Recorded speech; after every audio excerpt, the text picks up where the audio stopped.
It's a great honor for me to be here at the Empire Club of Canada today, which is arguably the most famous and historically relevant speakers podium to have ever existed in Canada. It has offered its podium to such international luminaries as Winston Churchill, Ronald Reagan, Audrey Hepburn, the Dalai Lama, Indira Gandhi, and closer to home, from Pierre Trudeau to Justin Trudeau. Literally generations of our great nation's leaders, alongside with those of the world's top international diplomats, heads of state, and business and thought leaders.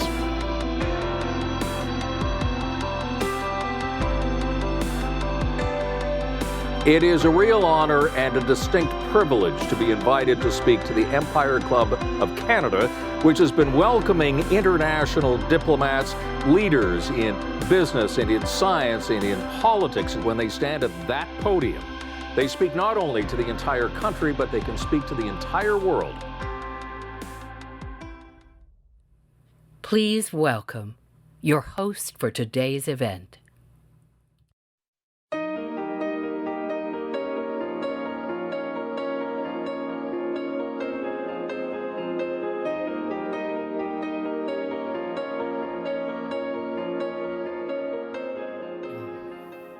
Please take your seats. Good morning. Welcome to the 119th season of the Empire Club of Canada. I'm delighted to be here with you today. Thank you for your participation and support.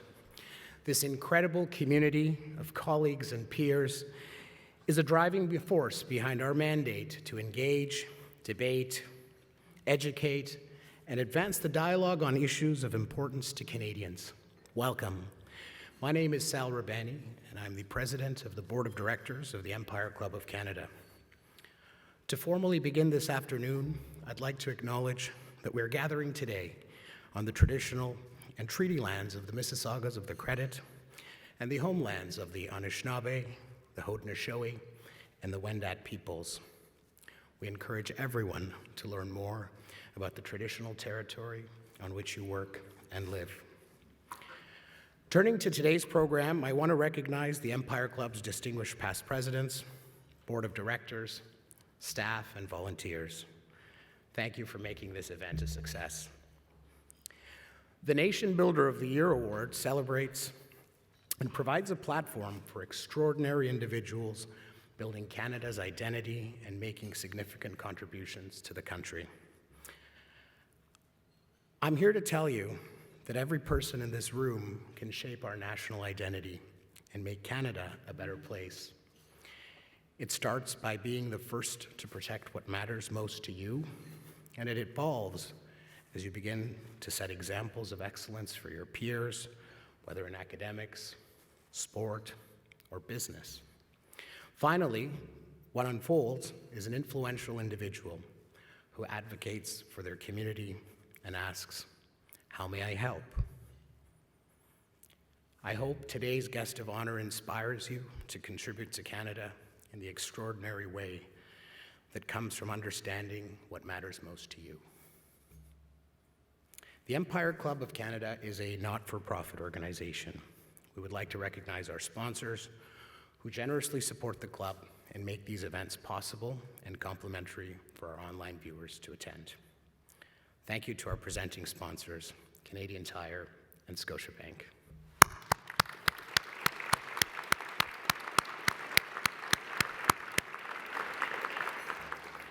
Thank you to our major sponsors, LiUNA, TD, and TELUS.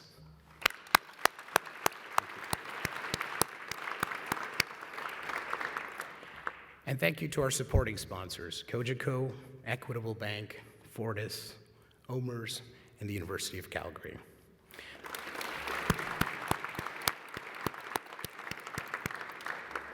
And thank you to our in-kind sponsor, Humber College.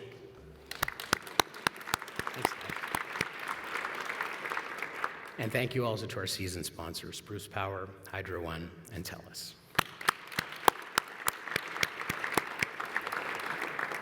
For those joining us online, if you require technical assistance, please start a conversation with our team using the chat button on the right-hand side of your screen. It is now my pleasure to invite Susan O'Brien, Chief Brand and Customer Officer Canadian Tire, for welcoming remarks. Susan, welcome.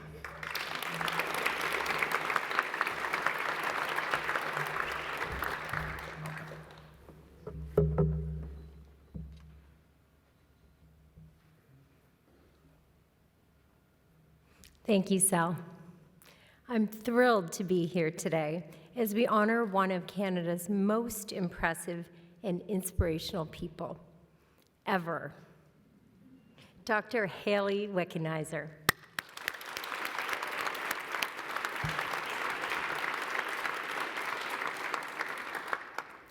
At Canadian Tire Corporation, we have a very bold brand purpose. As a company, we believe deeply that we are here to make life in Canada better. But despite our passion and our commitment, what we know is we can't do this alone. That's why we're very proud to partner with organizations and individuals who help make Canada better of their own volition. And there's perhaps nobody more deserving than Hayley Wickenheiser of being recognized for doing just that. Hayley built a better Canada first as an athlete, inspiring the nation by bringing home 4 Olympic and 7 World Championship gold medals. But as we all know, Hayley is so much more than a phenomenal athlete. Hayley is a community builder. In addition to being a role model for Canadians of all ages, she actively breaks down barriers to sport for all kids in this country. From her Canadian Tire WickFest World Female Hockey Festival to her steadfast support of Canadian Tire Jumpstart charities, countless kids have fallen in love with sport because of Hayley.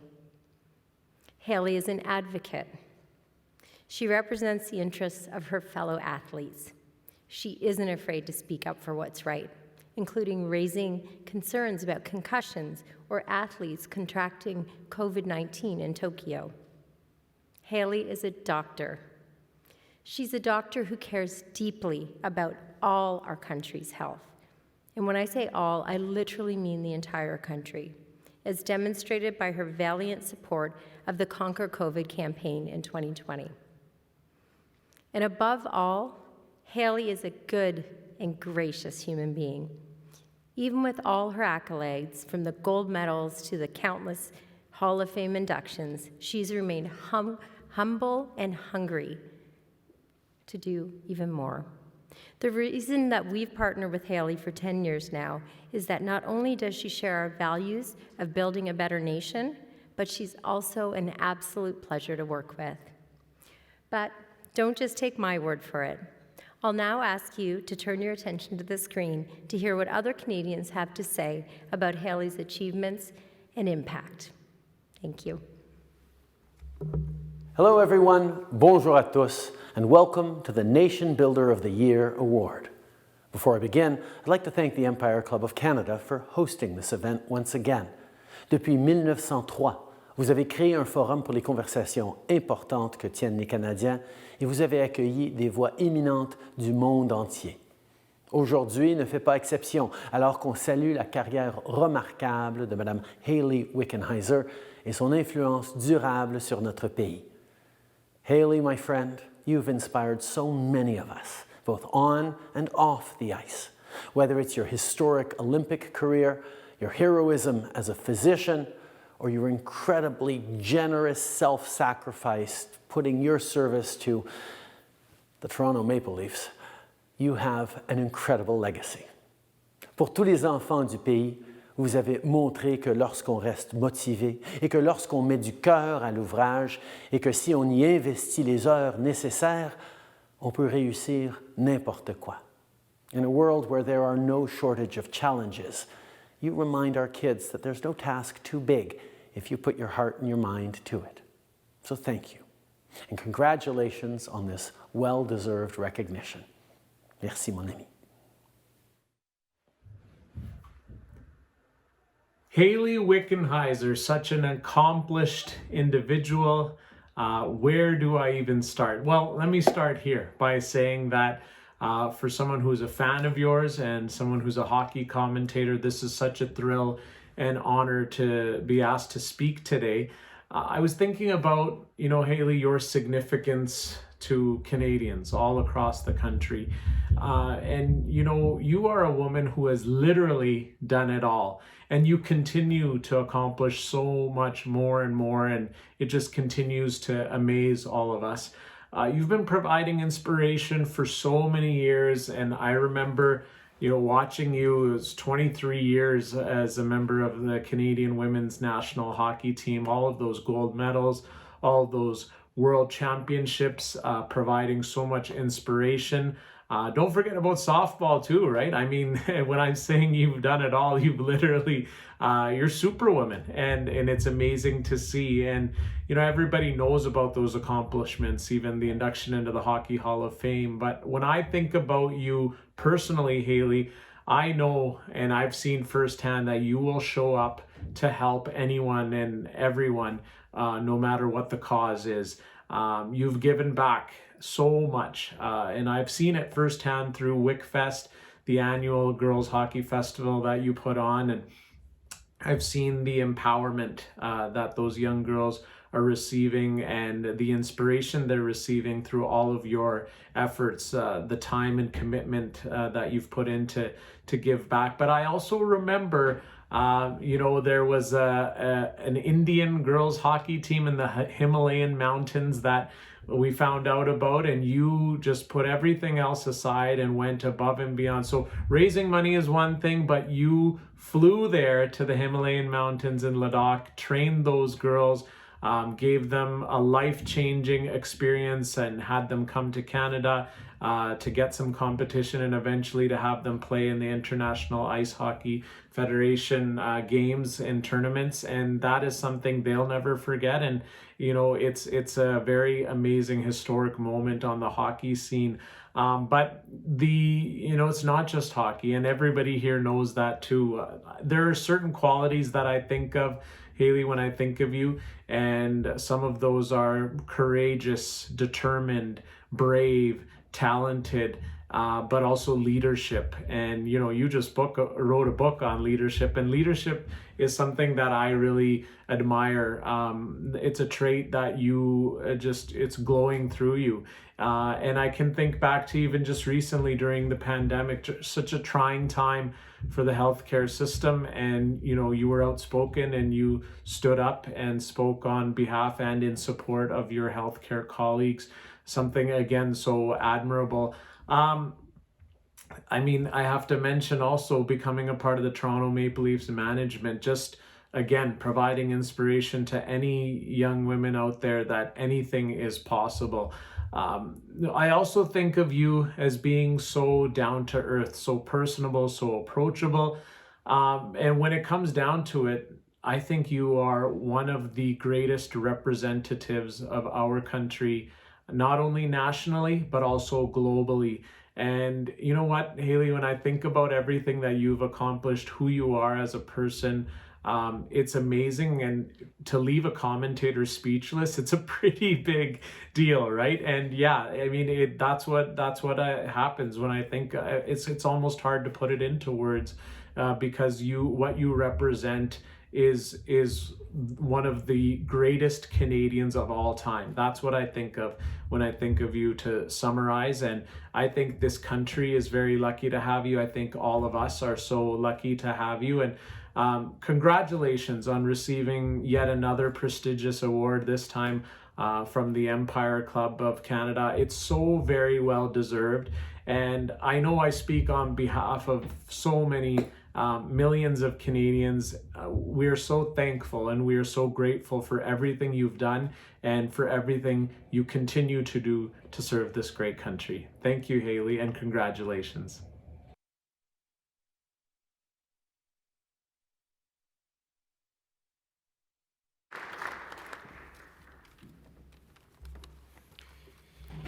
Good morning, I can officially say good afternoon.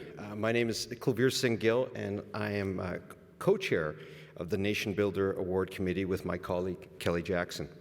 As you know, the Nation Builder of the Year Award formalizes what the Empire Club of Canada has been doing since 1903, celebrating and providing a platform for people who are building this country. We've been honored to present this award to some amazing individuals and groups over the years who've made significant contributions to our national identity. It started in 2019 when the award was presented to the Toronto Raptors and it was accepted by their president, Masai Ujiri. In 2020, the award was presented to Canada's frontline workers who kept us safe during the pandemic. So maybe Hayley's getting the award twice, I think.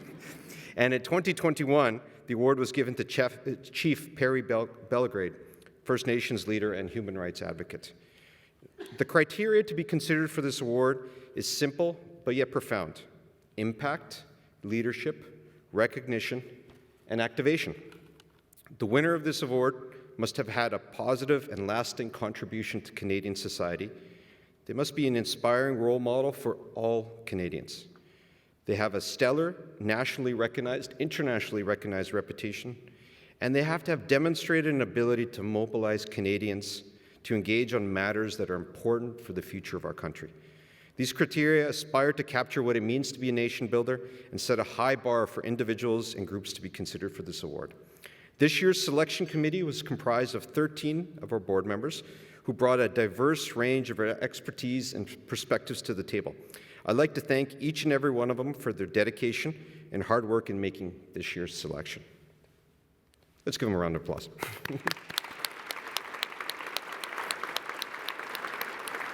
I'd like to now invite Kelly to the podium to share more about the Nation Builder Award and why Hayley is a perfect recipient for this year. Thanks, Culvier.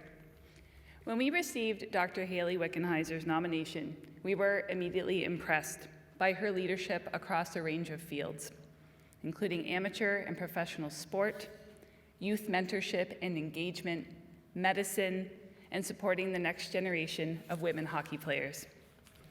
Her accomplishments are impressive, and she shattered a few glass ceilings along the way, most recently becoming the first woman to be named an assistant general manager for the Toronto Maple Leafs, one of just a few women to attain this kind of role in NHL history.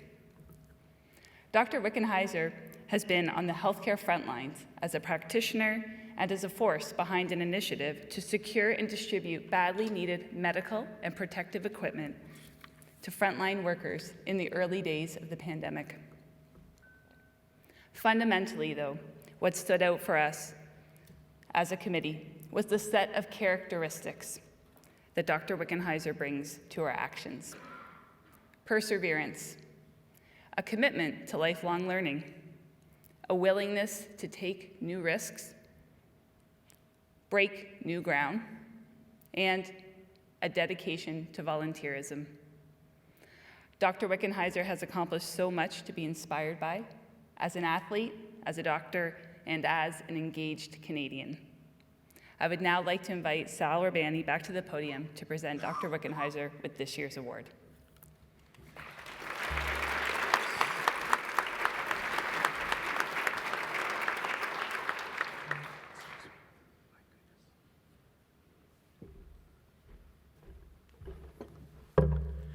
Thank you, Kelly and Culvier. It is now my pleasure to present the Empire Club of Canada's 2022 Nation Builder of the Year Award to Dr. Hayley Wickenheiser.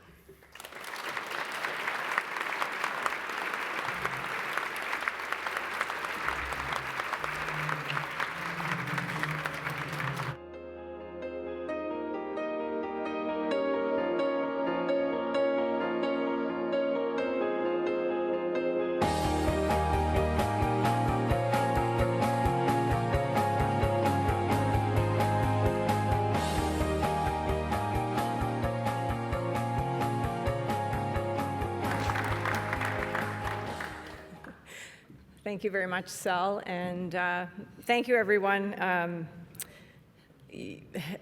Definitely Nation Builder of the Year, very, very honored for this award, but been a team sport athlete for my entire life, and you never get these things alone. So I would really like to thank the Empire Club, the Board of Directors for this honor, the Toronto Maple Leafs and Maple Leaf Sports and Entertainment, Mr. Tannenbaum for the incredible support that I've had in my time with the Leafs, but also in the understanding that I'm also finishing a residency in medicine and allowing me to do my thing that way.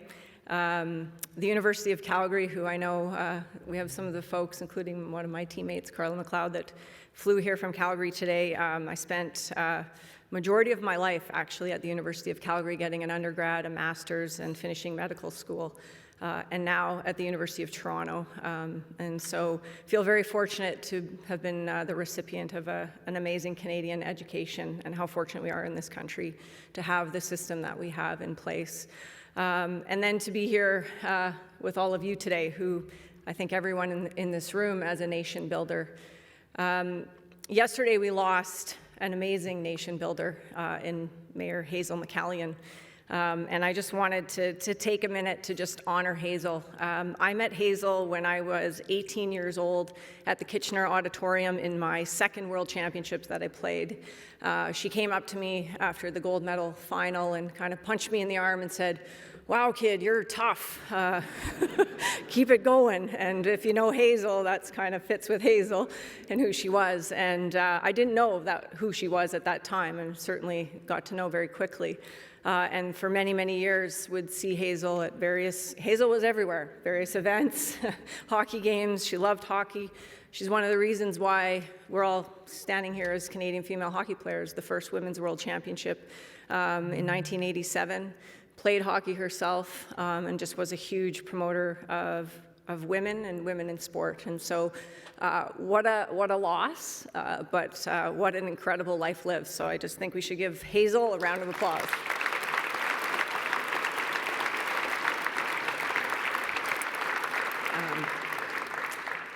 My lens in the last few years on life has been unique, both as an athlete, finishing my career, and of course stepping into medicine, and then the pandemic hit. And so through the eyes of both sport and medicine, it's given me the opportunity to see a lot of agony, a lot of ecstasy in the last few years. I think nothing brings this country together like a great Canada-US hockey game. There's nothing that I've experienced that unites Canadians quite like sport and quite like hockey in this country. And so it's an honor every day to go into the rink, and especially work for the Toronto Maple Leafs now, but to have lived that life as a very proud Canadian athlete, that anywhere you travel in the world, when people find out you're Canadian, there's just a little smile there, and how well thought of we are as Canadians. But also being inside the medical system and inside the pandemic over the last few years, I've seen a lot of people suffer and have very difficult times. And in particular, the youth of our nation. I think in this country right now we have a bit of a movement crisis. We have lived a very sedentary existence here for the last few years, trying to figure out how to navigate. And our kids and our youth have really suffered. And when I think about the way forward, and all of you in this room as leaders and as great Canadians, we have to invest in our kids. We have to get our kids moving again. We have to inspire them. And we have to continue to bring our nation forward, and that's the next generation that's going to do it. So when I think about Hazel, I think Hazel had a quote that said something like, if you do something that you really enjoy and you give everything you have to what you enjoy, it gives you a lot back out of it. And so in honor of Hazel, in honor of the youth of our country, and the greatest nation, I think, in the world that we live in, thank you for this. You are all nation builders. We are all nation builders, and we'll keep Canada strong for many years to come. So thank you very much.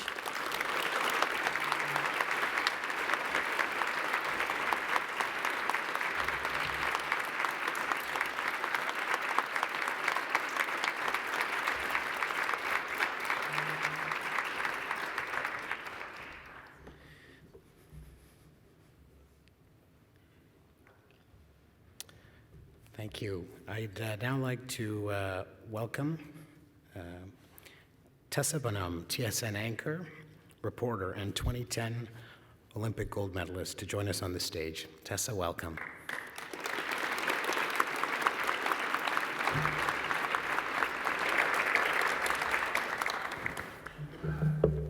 Am much are you sweating right now? You guys ready for the good stuff or what? She knows too much. I'm kidding. I actually just wanted to start. I had a good laugh this morning. My husband and I were talking, and he's like, what are you going to talk about? Like, how is Hayley even going to be there?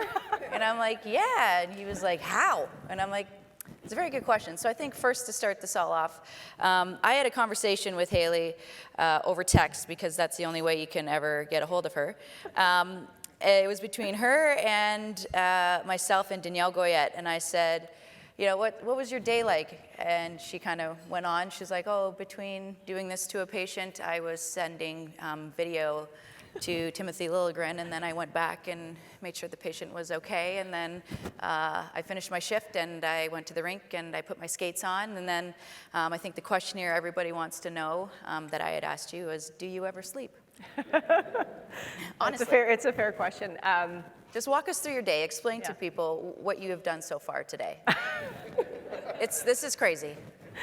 Well, today was my days are very jammed, but this morning I shot a commercial with Wayne Gretzky. What'd you guys do?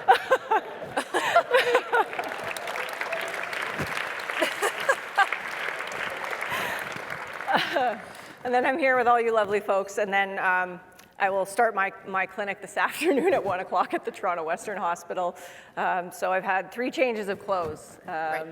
Jeans to this to my scrubs. So it's a typical day. I usually go from the rink in the morning to the hospital. I often work shifts in the afternoon, early evening, and kind of rinse and repeat. So it's not a very sustainable life, but it's short-term pain for hopefully long-term gain in the future. So our conversation ended with me saying that TSN should run Inside the Life of Dr. Hayley Wickenheiser. She's like, yeah, the title would be My Life is a Tornado. It is. But you had touched on it in your speech a little bit, and that is the importance of movement, and you know how leading a sedentary lifestyle can have significant impact on the functioning of our bodies, immune system, all of that. And you're on the inside, you're in the ER, you're dealing with patients. So what have you seen lately? Yeah. Well, the way I think about it, there's a great, I think it was actually Clara Hughes, a great Canadian athlete. She said once, you know, movement is medicine. And to me, movement is medicine. The way that we get out of this healthcare crisis that we have, our strained system, which it is, it's an absolute dumpster fire every day, I won't lie, is by being proactive. Proactive with our approach to healthcare, to movement, to exercise, versus the reactive approach that what I do every day is treat, lost my mic. It happens. Yeah. is treat people who are already sick. And we need to prevent, I think, that. And the way you do that is with your youth, is I think you promote physical activity, physical education. We're lucky that we played sport. It probably saved all of us. Wouldn't you agree? Mm-hmm. Absolutely, totally. Yeah. And I think too, you can speak to this with our youth. I mean, if anybody has kids here, you know monkey see, monkey do. You can ask them to say please and thank you 1,000,001 times, but the second you drop an F-bomb, they repeat it 27 times. So how important is it as adults and as leaders and as nation builders, is it for us to lead the way in that and show our kids how to get it done? For instance, my husband and I just adopted after dinner, going for an after-supper walk and taking the dog out and playing with the kids. Yeah, it's so simple. I mean, we know that the cumulative effects of physical activity, have downstream effects across every aspect of your life and your health and your wellness. So what you model for your kids is what the research shows that if you're active, your kids are likely to grow up being active as well. And those things are important, but also from a mental health standpoint. I mean, I think we were just chatting about some of the things that you're seeing in the news these days about TTC or what happened recently, downtown with that horrible incident. I see that. I think I have not been in the business of medicine very long, but what I have noticed is there's a lot of young people in crisis, really struggling, and not enough resources out there to help and guide them. And so I think by getting our kids engaged, doesn't have to be sport, just can be something, keeps them out of trouble, and it's important. For some families less fortunate, it is difficult to even find avenues or have an idea where to direct. How do we continue to support and make sure that there are opportunities for those kids? Well, I think one thing that that we all know as athletes, especially as a Canadian elite amateur athlete. If you're not an NHL player in this country, your ways to make ends meet is creative to survive. So you live on carding, which we call it sort of welfare for athletes. It's the government money that you get every month to live on. It's not very much.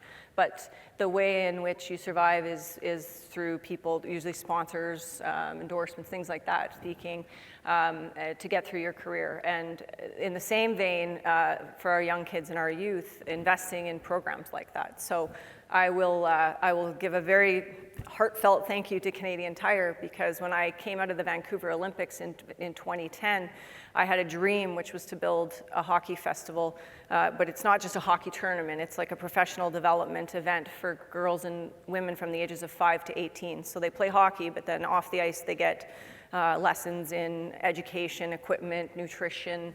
We even did like a mammogram thing for moms, all sorts of stuff.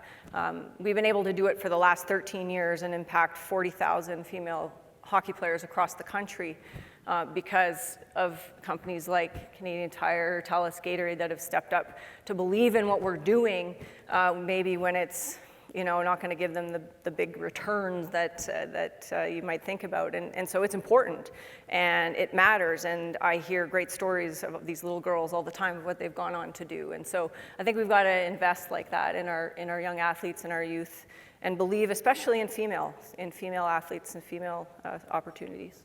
And obviously COVID, it's no secret, no lie that COVID has had a crazy impact both on the mental health and the physical health of both adults and children.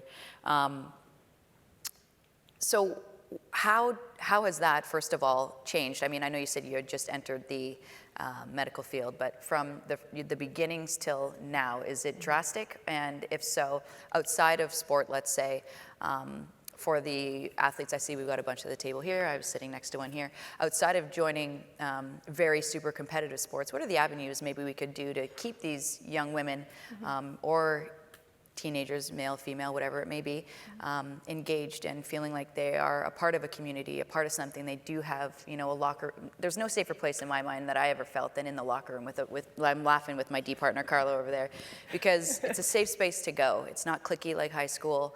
It felt like somewhere where I could just go banter and be myself with my people. And I feel like if young kids stayed in sport longer, or stayed in some type of organized, or had somewhere to go, whether it's a pickup game or something, that there would be an outlet and there would be that safety net that they would have. Yeah, for sure. So a couple of things. I think, just first on the COVID front, I was in the hospital that received Ontario's first COVID patient, the first one. I was there that night. And from that day, is it 3 years ago now, to where we are today, dramatic difference. I think, we're coming through the worst of it. It's far better now. We still see numbers every day. I still treat COVID patients every single day. I see people in the hospital with COVID. I wouldn't say casual or cavalier about it, but certainly we're less heightened than we were at the start when we didn't know what was going on and we didn't have enough PPE. I couldn't even find an N95 mask that night when that patient came in, and now I carry like 2 or 3. They're in boxes, they're all over the place. It's amazing what we didn't have and what we know now, what we didn't know, and how far that's come. And many times in the pandemic, I thought to myself, there's no other country in the world I would want to be in other than Canada right now. As bad as it might have seemed or was or is, there still is no other place in the world. I feel very fortunate with our system, with our healthcare, despite what you see and hear every day.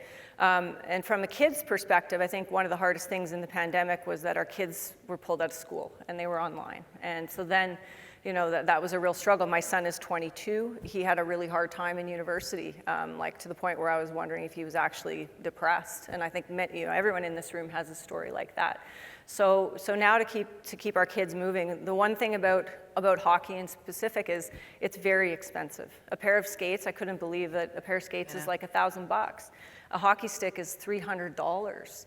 I didn't get a new pair of skates till I was 12 years old. My dad bought me a really long Titan wooden stick and made me play with a long stick because he didn't want to have to buy a new stick. I think it was like $10 back in the day, and it was a red Titan stick. I told Wayne Gretzky this morning, I have that red Titan because Wayne Gretzky used the red Titan, and my dad maybe used that thing for years, so maybe that's why I could handle the puck okay. But yeah, so it's just very expensive. So breaking down barriers like that, and I really believe that we have our kids in too many structured activities. The best athletes, the best athletes have been around in any sport. They could have been a pro athlete in another sport. And I think we're over-structuring our kids that, you go to gymnastics and it's gymnastics, it's ABCD. You go to hockey practice and it's like, I'm like, oh my gosh, we don't even do that with the Leafs, and how structured it is. So play unstructured activity, just go out there, throw a ball, kick a ball. Those kinds of things are, I think, kind of a bit lost right now in our world. Steve Nash could have been a pro soccer player. Steph Curry could be a pro golfer. All the best guys are the best athletes, not the best single sports. So let your kid play a bunch of sports, that is for darn sure. You talk about the healthcare system and how you are thankful that we are part of it, but every healthcare system has its challenges. Can you speak to what maybe we are facing? I think we're facing multiple things, and I certainly don't sit here with any answers because I don't have any. But people are overwhelmed, they're burnt out, they're overworked. We don't have enough staff. We have a major shortage of family physicians in this country. I'm in a family medicine program right now with an emerged specialty. The thought of doing a family medicine practice 9 to 5 days a week, with how many people and how fast you have to work and how little you get paid. I know people think doctors make a lot of money, but family doctors don't, for the work that you have to do. It is overwhelming. It is really overwhelming. It is something that does not appeal to me at all, because I think I would die. I would be burnt out, seriously. So it's very difficult that way. I think, inside of our hospital system, just the burden of patients. I think what has happened through COVID is many people have waited, gotten sicker, and now they're coming in even sicker than before. So those are the things that you see. And then just people not having access. And so they come through the emergency departments, which are, right now maybe 4 to 8 hours wait, which is better than 20 or 30 when I was working at Sick Kids. So there's a lot of things there, but we can get through it. Yeah. Let's shift things to a more positive note. You are an assistant GM with the Toronto Maple Leafs, and I think that it is pretty cool to be able to say that, mainly because it's something that always seemed like it should have been, and you made it something that is. Which you've done throughout your entire career. You've always had a connection or a link to the male game. And I'm going to share this story because I was on the set the other night covering a Montreal Canadiens hockey game, and I had Frankie Corrado, who was next to me covering. He was my analyst, and we were just shooting the breeze, and I was telling him how I was coming here and I was going to be working with you. And he's like, oh yeah, Wick, man, I'll tell you, she came in when I was with the Leafs. I'm like, yeah, what was it like working with her? He's like, I'll tell you, when she walked in the room, everyone was like, oh, Wick's here. Okay, Wick's here. And to me, I'm like, I kind of laughed. I'm like, yeah, we were the same way. But I kid. But it was cool because the respect, I don't want to say that you demand, but that you just get the second you walk in the room, the aura, the way you carry yourself. I had done a little chat before, and it was, they asked me, what it is about you, and I said, and I finally pieced it together. It took me a while to get my words, but the way your brain works, I've kind of half figured you out, is, there's no thinking about doing something. It's just, if that's what needs to be done, shut up and do it. And hey, Canadian Tire, get over here. You're going to do this with me. And okay. And this is what we're gonna do. I remember the floods in Calgary when it happened, Wick, it was like you were ready before it happened. You knew somehow you had a drive going, you had money raised, you were in there yourself with fisherman pants on, clearing stuff out. And I think that is just so cool. And I said, for you, there's never been a glass ceiling. It's just been, this is what I want to do, and I am going to do it. And so for the young ladies at the table here, for this young lady right here, just talk to us about that mindset and how you get that confidence, not only in yourself, but in your dream and your desires, and follow through. I think all of us can take something from it. Man, I'm a professional procrastinator, so. Well, you can probably see why I now like emergency medicine. So I think, my mom and dad, they were teachers in small town Saskatchewan where we grew up. And honestly, I think my parents just naturally showed us that a little girl could do anything a little boy could do. It's no big deal. Oh, you want to play hockey? Okay, let's build a rink in the backyard. Oh, you want to go to the NHL? My dad was like, well, that's going to be kind of hard, but you could try, and you did. You went to a training camp. Yeah, my mom, actually, the day I started working for the Leafs, my mom, she sent me a text, well, you finally made the NHL, and, so I think it was just very natural in the world that I grew up in to do these things, but I also had a healthy, as probably we all did as female players, but a lot of adversity. So many times the doors closed. You're not wanted here. We don't want girls playing hockey. Go play ringette, go do ballet, do something. So I grew up with a sort of a prove you wrong attitude, which is an exhausting way to live, to do it like that. But I think I developed a thick skin and learned that was just what I had to do. So now to try new things, I'm not really afraid because I've had to sort of push through. And when it comes to hockey, I think for me, it's always been about, I've always felt that when you step in the room, if you know what you're doing, you work hard and you show that you're competent, I've never really had a problem. I'm sure it's how you probably feel as well in the broadcasting world now, but that respect comes by, it's harder for sure as a female, but once it comes, I find it very easy in the male world, in the NHL where I work every single day. The better the player, the less the problem is usually the way it works for me. Can you help me? Okay, you can help me, then let's do it. And if you can't help me, then get out of the way because it's about performance and winning. And so for me, when you talk about women in the NHL, the day that a female is fired in the NHL and it's like no big deal, like everybody else gets fired, is kind of the day you've made it as women because it's normalized. And it should be because there's a lot of really capable women that can do these jobs and work in this world. So, but it's maybe the last pro sport that still has to evolve. Do you think we have a long way to go to get to that? I think we're slow, but it's coming. Okay. Yeah, I think there's been progress. What do you think? I think there's progress. I still do think, I want what you want. I've got high expectations for a lot of different people and for myself, and I think that there's a lot of dirty work to be done, but people like you, like Cammie, like Emily Castonguay, who are in the thick of it, in the mix every day, I think are doing fantastic things. I know you love hockey and I know you love medicine, but I'm going to put you on the spot here, and if you don't answer it, you can just give me tell me to shut right up, but it's okay. And I'm not saying it has to be with the Toronto Maple Leafs, but would there ever be a job in the NHL that would have you walk away from medicine, like some NHL team asking you to be the GM? Not right now. I've got to finish my residency. I think I'll be able to always blend both, to be quite honest, in some way, shape, or form. The beautiful thing about medicine is that there's just so much flexibility there, especially with the kind of medicine that I am doing and practicing, that I think truly I'll always be able to somehow keep my foot in both, but hopefully not quite like this pace right now. But we'll see. Yeah. It's hard to say. You work in what is the juggernaut, the well-oiled machine that is the NHL. You see how a professional league works from top to bottom. The women's game is, we'll have a very frank conversation right now, I'm going to be very honest. It's not nice to see as someone who's played in it, as someone who loves the sport, as someone who loves the game and thinks that there's more than enough talent out there, more than enough interest out there to have something successful, sustainable, and has the rink packed on a day-to-day basis. And to see where it is right now is disheartening, it's disappointing, and it's very frustrating to say the least. Those are my thoughts. What are yours? Ditto. I agree. I think, we have, for those of you that don't know, there's two leagues right now, the PWHPA and the PHF, so think of it as like US and Canada, kind of. Best players in the world spread out between both, so you've got a watered-down product, and two leagues that can't figure out how to become one.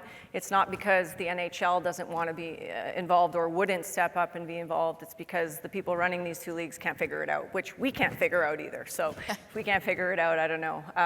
So I think the biggest thing is, as you said, we need one league. It's possible. possible. Television and corporate dollars are the key. I see it maybe very similar to what happened with Hockey Canada. When the money pulls out, that's the statement, and that's how to move the game forward maybe right now. So it'll be interesting to see what happens, but it's not progressing the game. It's sort of stepping the game back. And for me, I think I was talking about this honestly like 10 years ago.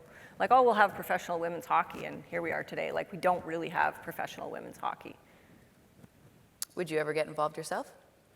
Not in the current state. It's too frustrating, to be honest. Okay. Yeah.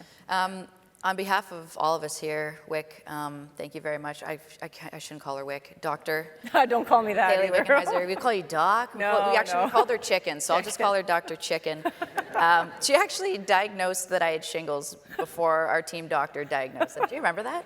You're like, something autoimmune's going on. If you take this medicine and we'll figure it out. And then the next day in the shower, you're like, you have shingles. And I'm like, oh no, I had the rash. Anyways, thank you for being awesome. Thank you for being you. Thank you for being the nation builder. And thank you so much for being Canadian. Thanks, you guys. Thank you. I forgot about that. Congrats, pal. Thank you for this.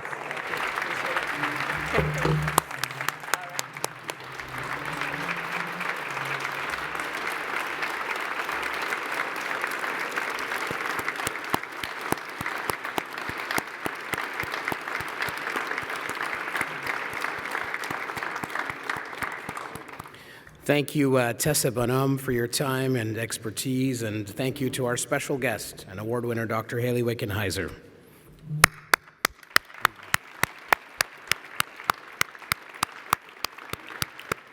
I'd now like to invite Loretta Mercaccia, Executive Vice President and Chief Operating Officer, Scotiabank, to deliver the appreciation remarks.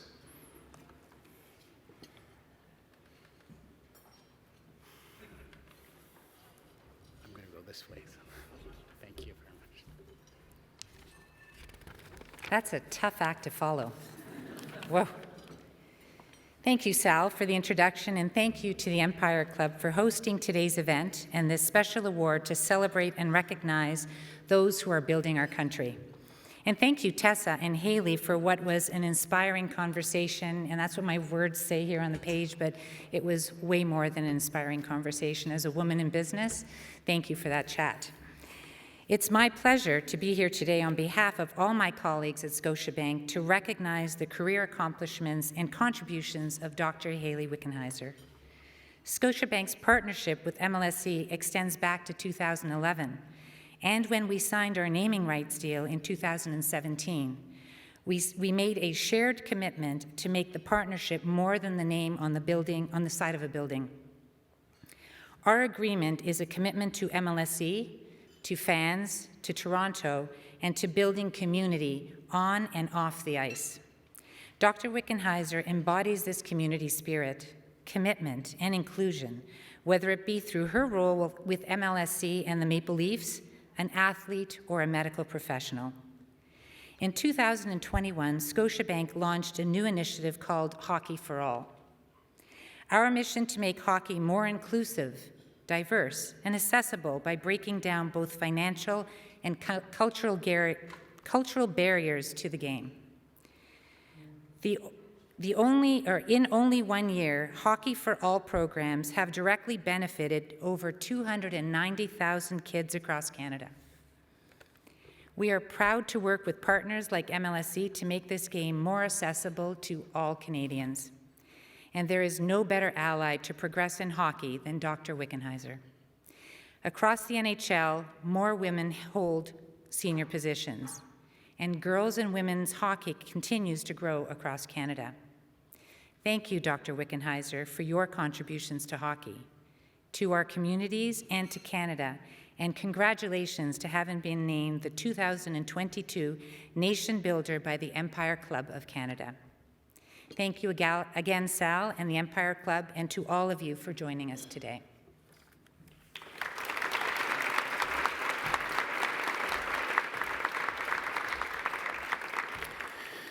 Thanks again to our presenting sponsors, Canadian Tire and Scotiabank, and to all our sponsors for your support, and everyone joining us today in person or online. As a club of record, all Empire Club of Canada events are available to watch and listen to on demand on our website. The recording of this event will be available shortly, and everyone registered will receive an email with the link. Please enjoy the opportunity to connect over lunch. Have a great afternoon. Thank you very much.